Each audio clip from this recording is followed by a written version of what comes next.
Bienvenue dans ce tuto vidéo YouTube pour coudre cette belle housse de poussin volantée. C'est vraiment la tendance cette année et moi j'adore. J'avais envie d'en rajouter dans ma déco, surtout dans la chambre, pour apporter un maximum de cosy et je trouve que vraiment ça habille super bien la pièce. Je suis partie sur un lin de chez Mondial Tissu, un lin Vichy rose et blanc, il est vraiment super joli. Je vais réaliser cette housse dans plein d'autres matières, gaze de coton, lin, viscose, coton, vraiment à vous de voir. Attention par contre il ne faudra pas un tissu trop rigide et trop épais puisque sinon au niveau des volants vous allez vraiment galérer. Je propose une jolie finition avec une fermeture éclair mais qu'on ne voit pas, regardez, hop, elle est cachée là-dessous. Ici j'ai un coussin dimension 50 par 50. Après à vous de réadapter les mesures si jamais vous voulez changer de dimension de coussin. Des points techniques de ce tuto. Ce n'est pas très difficile à réaliser, on peut tout à fait faire ça avec un niveau débutant avancé. Les deux choses les plus délicates ici seront les volants puisqu'on a beaucoup de fronces et on va venir les intégrer entre deux épaisseurs. Et la pose de la fermeture éclair qui est cachée, mais vraiment vous allez voir, pas de quoi s'inquiéter, c'est vraiment très facile et surtout en suivant le tuto, aucun problème. Allez, on s'y met. Allez, c'est parti, on s'y met. Il te faudra couper dans ton tissu un carré de 52 par 52,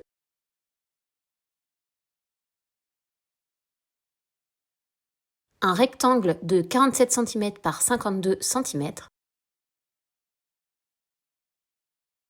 un autre rectangle de 10 cm par 52 cm, et enfin deux grandes bandes de 12 par 180. Sur ta bande de 10 par 52, tu vas venir surjeter le haut. Sur le rectangle de 42 par 52, tu vas également surjeter le haut. Une fois que tu as surjeté, tu vas venir plier tes tissus en deux et marquer leur milieu.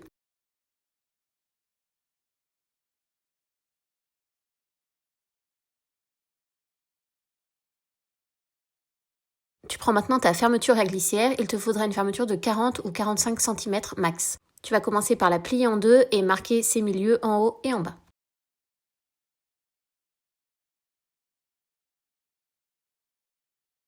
Et ensuite, on vient positionner l'un des deux côtés, endroit contre endroit, avec le rectangle de 47 par 52, là où on vient de surjeter. Tu vas t'aider de tes repères de milieu que tu viens de tracer pour bien positionner ta fermeture éclair à glissière sur ton tissu. Et tu viens épingler la partie haute de ta fermeture éclair à glissière. L'autre partie, on va venir la coudre par la suite sur l'autre bande de tissu.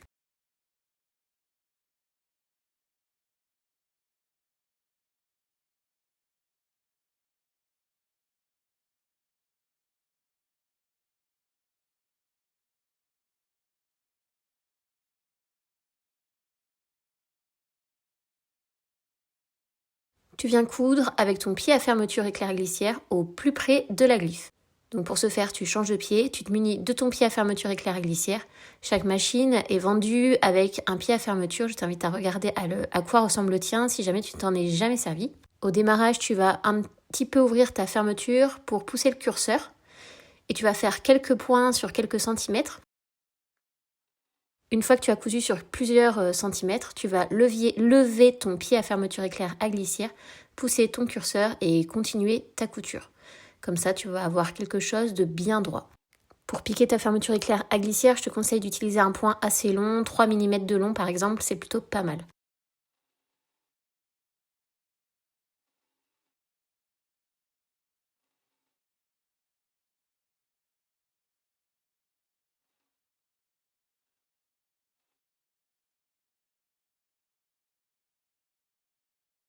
Une fois que tu as piqué sur le haut de ta fermeture éclair, tu viens retourner envers contre envers. Ta fermeture éclair se retrouve donc à l'endroit vers toi. Et tu viens repasser les marges de couture bien à plat sous le tissu. On va venir faire une surpiqûre pour maintenir les marges de couture bien vers l'envers du tissu et qu'en ouvrant ta housse, en fait, le tissu ne vienne pas se coincer dans les griffes de la fermeture. Pour ce faire, tu vas garder ton pied à fermeture éclair à glissière et venir te mettre à 2-3 mm du bord. Tu penses à bien allonger ton point entre 3 et 4 mm Alors là, ici, je travaille sur une gaze de coton, donc ça a tendance à se détendre à la couture. Je suis obligée de lever mon pied régulièrement pour ne pas créer de petits plis. Mais suivant le tissu que tu vas utiliser, tu n'auras pas besoin forcément de faire ça. Le tout, c'est vraiment de t'assurer que tes marges de couture sont bien basculées vers le côté où tu piques et qu'elles ne sont pas du côté de la fermeture éclair glissière.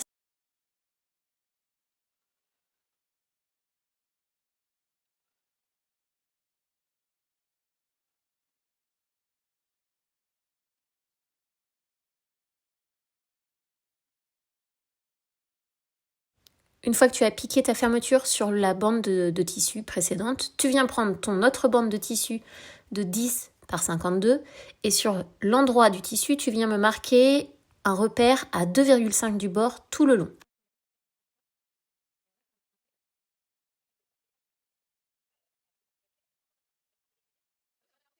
Ce repère que tu viens de marquer va te servir à venir plier envers contre envers ton tissu et tu vas venir marquer ce repli au fer à repasser. Alors là, c'est pas très visible sur ma gaze de coton puisqu'elle est double face, mais tu vas vraiment faire attention à travailler envers contre envers. Donc ton tissu, en fait, la partie du tissu qui est vers toi, ça sera la partie dessous de ton tissu et non pas la partie visible de ton coussin.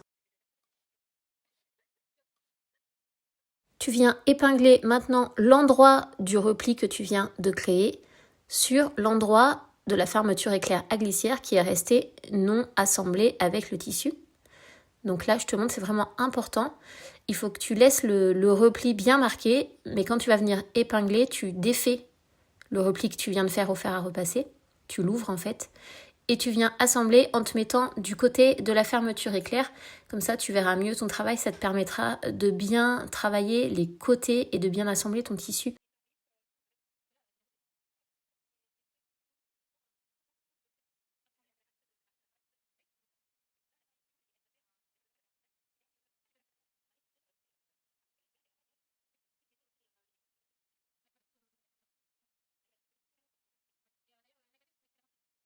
Une fois encore, tu vas venir coudre tout le long de la fermeture éclair à glissière au plus près des glyphes.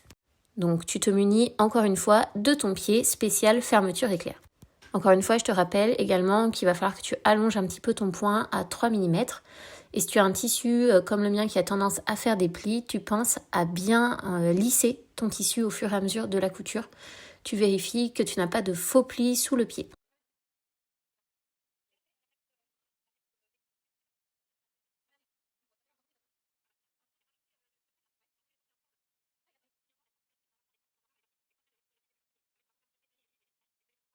Donc une fois remis sur l'endroit, ça donne ça.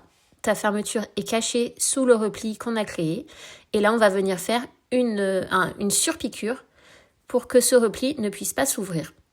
Donc j'ai pris mon pied spécial surpiqûre ou ourlet invisible et je me mets au bord de la fermeture éclair et je viens piquer à 2-3 mm du bord. Pour bien maintenir tout ça, je fais encore une fois ma surpiqûre avec un point allongé à 3 mm.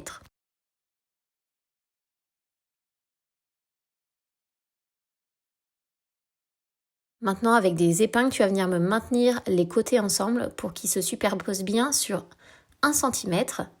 Et on va venir piquer des petits rectangles. Donc en partant du bord, tu me notes un repère à 5-6 mm du bord. En fait, il va falloir que tu regardes que ton repère ne se retrouve pas juste au-dessus de la griffe de la fermeture éclair à glissière ou au-dessus de la fin du curseur pour ne pas casser ton aiguille en piquant. Donc soit tu t'arrêtes juste avant, soit tu vas juste après. Là, c'est vraiment pour fermer en fait l'ouverture de cette fermeture et qu'on ait une finition bien propre.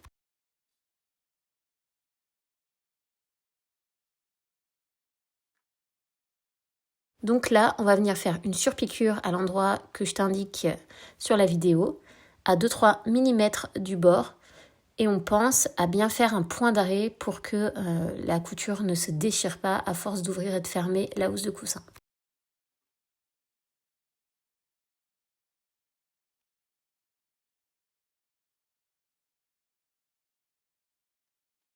Une fois qu'on a fait ça, on se munit de nos deux grands volants de 10 par 180 cm et on va venir les assembler par leurs deux extrémités, endroit contre endroit, et on vient piquer à 1 cm.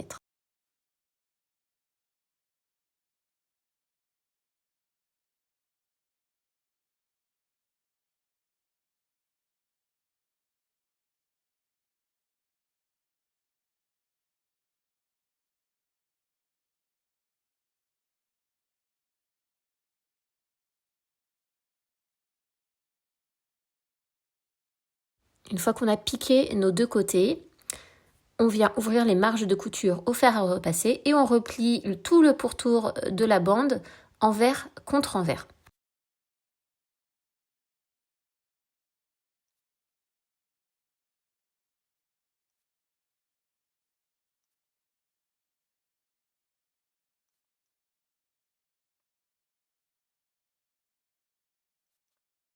Là maintenant on va faire des fils de fronce. Alors pour se faciliter le travail, on va séparer en fait notre grand volant en 4 parties égales.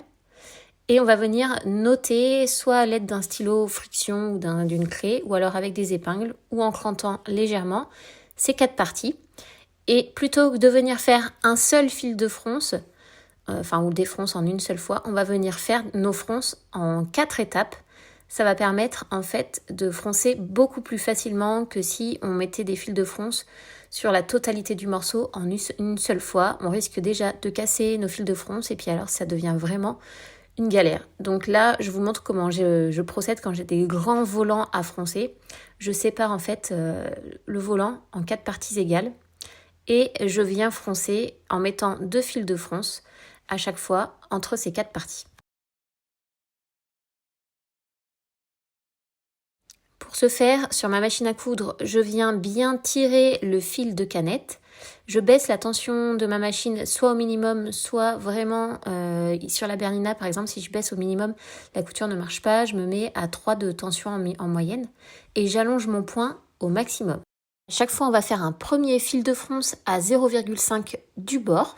Quand on termine la couture du fil de fronce, on lève le pied de biche, on lève l'aiguille et on sort le fil de canette et le fil du dessus sans faire de point d'arrêt. Et on repart pour une autre partie.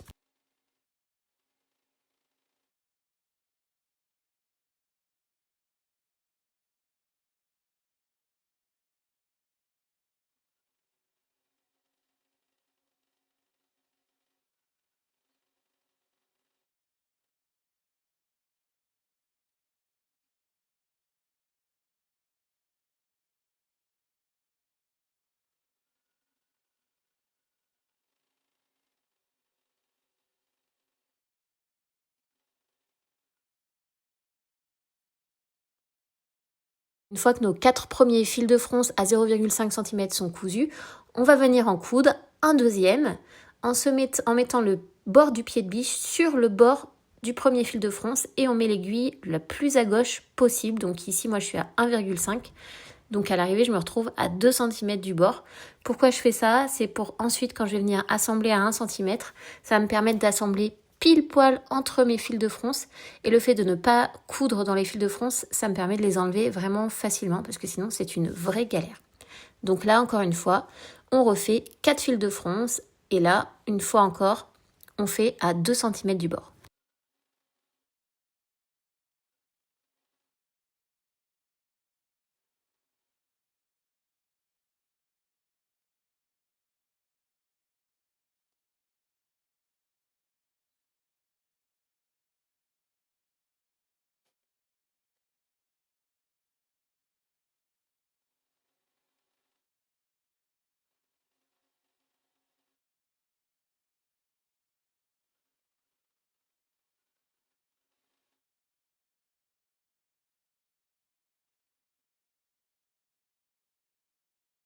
Avant de venir froncer ma bande sur mon carré de 52 par 52, je prends un petit objet au bord arrondi et je vais venir dessiner en fait un petit arrondi sur les côtés, sur les angles de ma thé.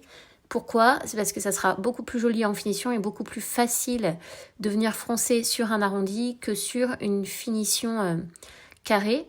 Parce qu'après, ça risque vraiment pas être joli. Donc, je vous incite à faire de même et à suivre ensuite cet arrondi quand vous allez venir coudre. Donc là, on vient froncer et on met nos 4 coins avec, vous voyez, chaque départ et chaque arrivée de fronce sur les angles de ma thé. Je mets les épingles et je viens froncer entre chaque côté. Donc, je tire toujours sur les 2 fils de fronce du dessus.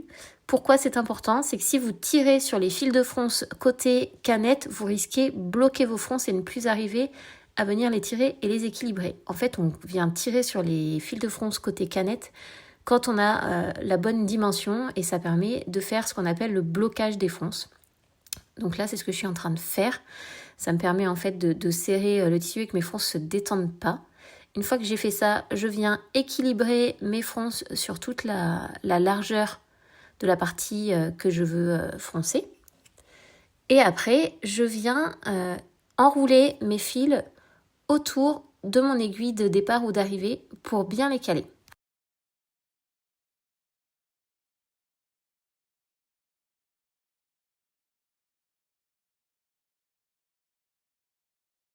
Quand je suis satisfaite, je viens épingler. Je vous conseille de faire comme moi, de procéder par quart. Donc vous faites à chaque fois une partie. Une fois que vous êtes satisfaite, vous passez à une autre partie. Ça sera beaucoup plus simple. Donc attention, on est bord franc contre bord franc et le côté plié du volant est à l'intérieur de votre T. On fait vraiment attention à assembler son volant dans le bon sens.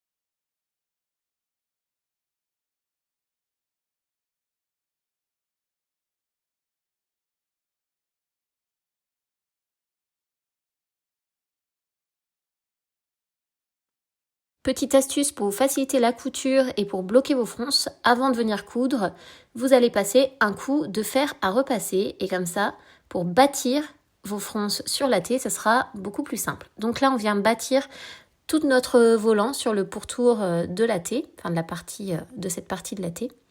Vous bâtissez à 0,5 du bord, donc là vous allez coudre sur le premier fil de fronce, mais ce n'est pas grave puisqu'il ne sera pas visible pour l'assemblage final et on viendra retirer le fil de fronce supérieur.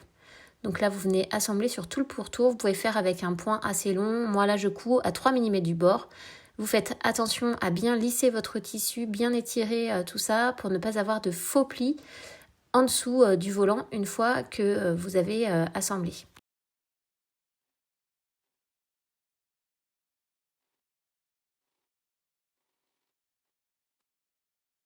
Une fois que j'ai fait tout le pourtour, je vérifie que tout est OK et je viens prendre l'assemblage que j'ai fait précédemment avec la fermeture éclair. Et là, c'est la partie finale puisqu'on va venir en fait mettre le volant en sandwich entre nos deux carrés et on vient épingler endroit contre endroit avec le volant en sandwich. On fait attention à nos angles, à bien les remettre bord à bord. Et là, vous allez travailler en fait avec la piqûre visible. Vous voyez, j'ai retourné la T pour avoir la piqûre que je viens de faire précédemment visible pour piquer. Ça me permet en fait de suivre la ligne arrondie que je viens de faire précédemment et c'est beaucoup plus facile de coudre de ce côté-là en ayant la couture précédente comme guide.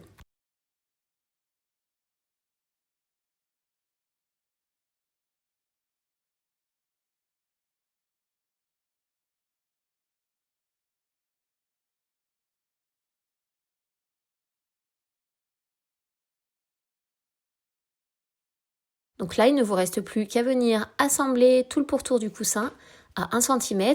Une fois encore, on fait attention à bien lisser toutes les épaisseurs de tissu en les passant sous la machine pour ne pas avoir de faux plis. On suit l'arrondi qu'on a fait précédemment pour avoir une jolie finition. Et puis une fois qu'on a fait tout le tour, il ne restera plus qu'à venir surjeter.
On enlève les fils de fronce apparents. Pour ce faire, avec mon découvite, je viens défaire mes fronces sur quelques centimètres sur le fil supérieur, pas le fil de canette.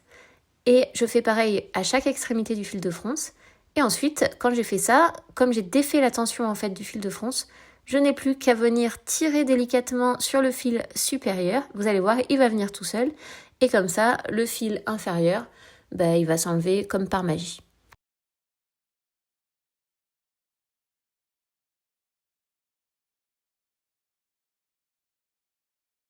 Si vous avez des petits points d'aiguille qui sont visibles dans votre volant, vous pouvez gratter avec l'ongle comme je fais là. Et ça remet bien la fibre du tissu et comme ça, il n'y a plus rien d'apparent. Eh bien, bravo, vous avez cousu vos premières housses à volant. J'ai hâte de voir le résultat. N'hésitez pas à me taguer sur les réseaux. À très vite.